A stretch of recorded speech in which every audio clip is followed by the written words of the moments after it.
What if I told you that the reason I was UNT where I wanted to be in life, the reason I had UNT achieved my goals, the reason I felt stuck for so many years wasn't because I wasn't smart enough, wasn't because I was unlucky, but because of just 2 words I kept repeating to myself every single day.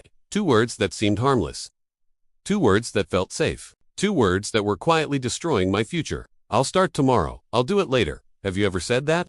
Be honest with yourself. How many times have you pushed something important to tomorrow? How many dreams have you delayed? How many goals have you told yourself, I still have time? Before we go any further, let me ask you something. If I told you that you only had 24 hours left to live, what would you do? Would you still scroll through TikTok and Instagram? Would you still binge watch Netflix? Would you still delay that important conversation? That dream project? That life-changing decision? Of course not. But here's the truth. You don't know how much time you have. None of us do. And yet, we live like we have all the time in the world. Today, I'm going to share my story with you. A story that completely changed the way I look at time. A story that woke me up from the dangerous trap of procrastination. This isn't just a story, it's a warning, a wake-up call. And if you listen carefully until the very end, it might just save your future. So stay with me, because what I am about to share could be the difference between a life of success and a life filled with regret. Let's begin. My name is Marcus, and I grew up in a small town in Ohio, one of those quiet places where everybody knows everybody, where Friday night football games are the biggest events, and where life moves slow. Now, I wasn't a bad kid. I wasn't mean. I wasn't getting into trouble or hanging with the wrong crowd. But I had one problem that was slowly ruining my life. I was lazy. Not the kind of lazy where you take a day off to relax. No, this was the dangerous kind of lazy. The kind where you keep delaying important things over and over again until they pile up so high that you can't even see a way out. I'd wake up late every single morning. My mom would yell from downstairs, "Marcus, you're gonna miss the bus again. I'm coming, I'm coming." I'd shout back, still half asleep, hitting the snooze button one more time. But I never came on time. I'd stumble downstairs, grab a Pop-Tart, throw on whatever clothes I could find, and sprint to the bus stop only to watch the yellow school bus pull away just as I got there. "Great," I'd mutter, pulling out my phone to text my mom for a ride. And school, don't even get me started. I'd walk into first period 10, 15, sometimes 20 minutes late.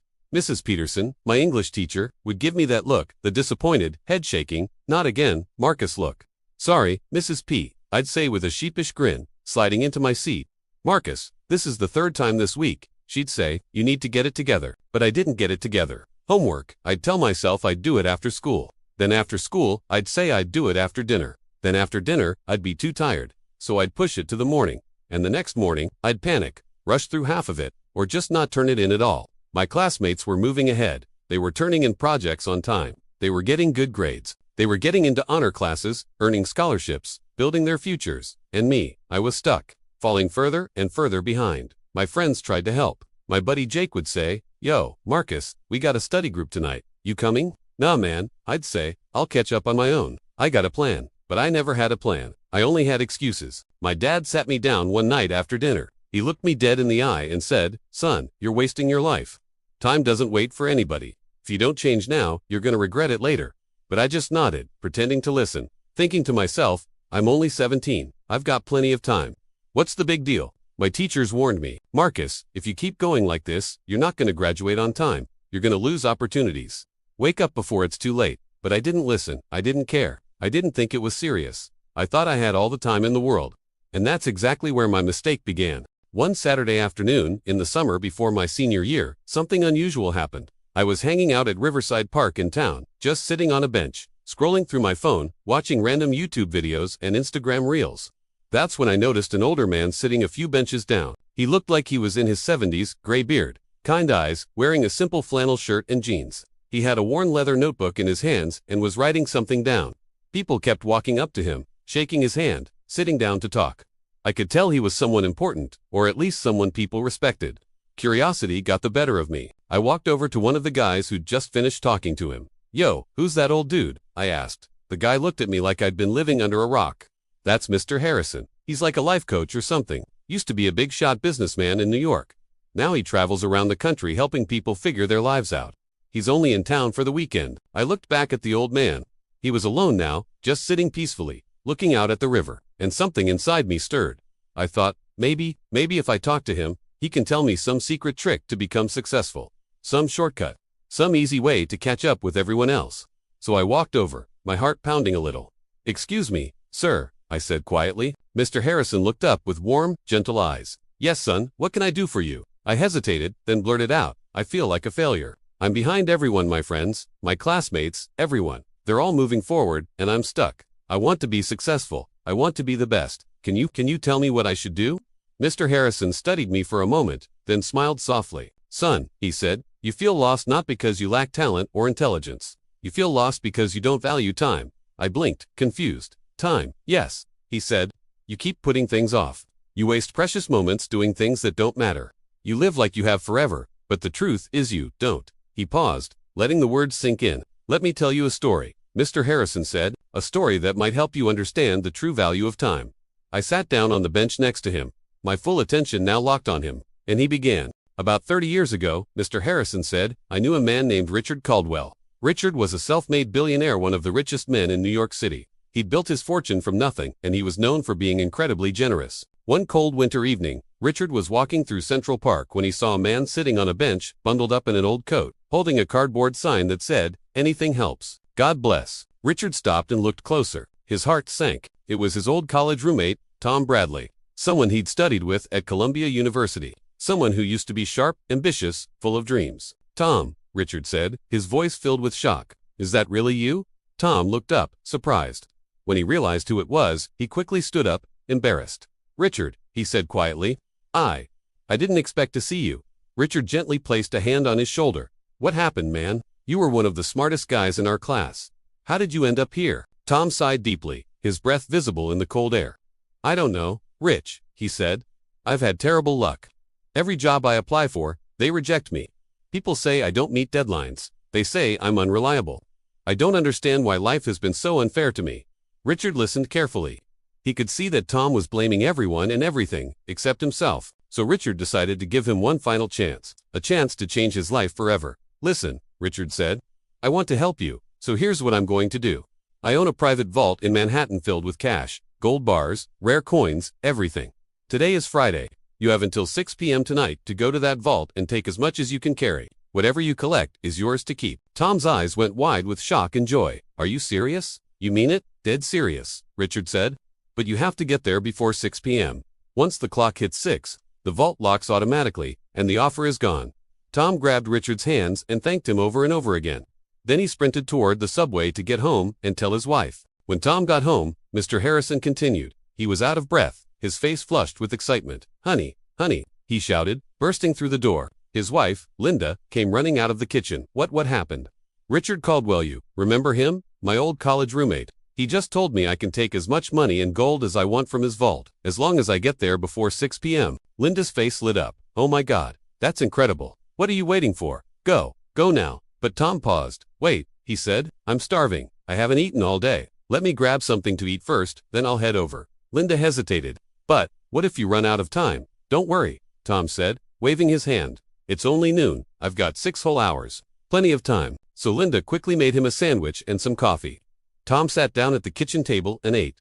Slowly, casually, like he had all the time in the world. After finishing, he felt his stomach full and his body heavy. Man, I'm tired, he said, yawning. Let me take a quick power nap. Just 20 minutes. Then I'll head out, feeling fresh. Linda looked worried. Are you sure? Maybe you should just go now. But Tom didn't listen. He lay down on the couch, closed his eyes, and within minutes, he was fast asleep. 20 minutes passed. Then an hour. Then 2 hours. Finally, Linda shook him awake. Tom, wake up. You need to go. Tom groggily opened his eyes and glanced at the clock. It was 3 p.m. Why'd you wake me so early? He grumbled. I still have 3 hours. He got up slowly, stretched, grabbed a couple of duffel bags, and started walking toward the subway station. But it was Friday afternoon in New York City. The streets were packed. The subway was delayed. This is ridiculous, Tom muttered, standing on the crowded platform. When the train finally came, it was so packed he could barely get on. By the time he got to Manhattan, it was already 5 p.m. Still got an hour, he told himself, I'm fine. But then he realized he didn't know exactly where the vault was. Richard had given him an address, but Tom had forgotten to look it up. He pulled out his phone and started searching. His phone was old and slow. Google Maps kept freezing. Come on, he muttered, panic starting to creep in. Finally, the map loaded. The vault was 15 blocks away. Tom started running. But the sidewalks were crowded with people leaving work. He bumped into tourists, got stuck at red lights, tripped over a curb. By the time he reached the building, he was drenched in sweat, gasping for air. He looked at his watch.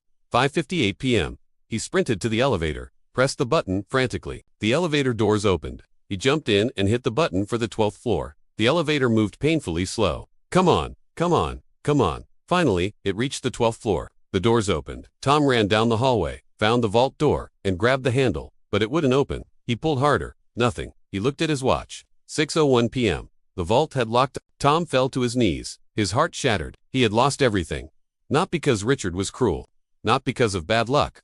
But because he didn't value time. Mr. Harrison paused, letting the story sink in. I sat there, frozen. My heart was pounding. My mind was racing. I saw myself in Tom. The delays, the excuses, the false confidence that there's always more time. Mr. Harrison looked at me kindly. Marcus, he said softly, do you understand now? I nodded slowly, my throat tight. I've been doing the same thing, I whispered. I've been wasting my time, delaying everything, and now, I'm so far behind. Mr. Harrison smiled gently. But you're still young. You still have time if you start now, not tomorrow, not Monday. Now I felt something ignite inside me, a fire I hadn't felt in years. Thank you, I said, my voice cracking. Thank you for telling me this. I stood up, shook his hand, and walked home. That very night, I changed. I deleted half the apps on my phone. I set alarms. I made a schedule. I stopped making excuses. I woke up early. I did my homework. I studied. I turned things in on time. And slowly, day by day, week by week, my life began to transform. My grades improved. My teachers noticed. My parents were proud. My friends respected me. But most importantly, I respected myself, because I finally understood the value of time. Now, let me ask you something. Are you living like I was before I met Mr. Harrison, or after? Are you delaying important things? Are you saying I'll do it tomorrow? Are you wasting hours scrolling, binge watching, doing things that don't move you forward? If you are, then listen carefully. Time is the only resource you can never get back. You can lose money and earn it again. You can lose friends and make new ones. You can lose opportunities and create new ones. But time, once it's gone forever. Every second that passes is a second you'll never see again. Every minute wasted is a minute stolen from your future. My grandfather used to say, only those who waste time will truly understand its value, but sadly, only after it's too late. Don't let that be you. Don't wait until you're 40, 50, 60 years old, looking back and thinking, I wish I had started earlier. Start today. Start now. Start this very moment. Because the life you want, the success you dream of, the happiness you crave, it all begins with how you use your time. A person who misses a flight by 1 minute understands the value of a minute. A student who fails a final exam by 1 point understands the value of 1 question. A son who loses his father understands the value of 1 conversation. Don't wait for regret to teach you what I'm telling you right now. Value your time, respect your time, protect your time. Use it to build your dreams. Use it to grow. Use it to become the person you were meant to be. Because time doesn't wait for anyone, and neither does success. If my story made you think, if it made you feel something, if it gave you even a small push to change, then please, hit that like button. Share this video with someone who needs to hear it. A friend, a family member, someone who's been stuck, delaying, waiting for the right time. Because the right time is now. And don't forget to subscribe to this channel. I'll be back soon with another powerful, life-changing story from my journey. Until then, stop waiting. Stop delaying. Stop saying tomorrow. Be patient with yourself, but be disciplined with your time. Be grateful for what you have, but hungry for what you can become. And keep moving forward every single day. Thank you for watching. I'll see you in the next one.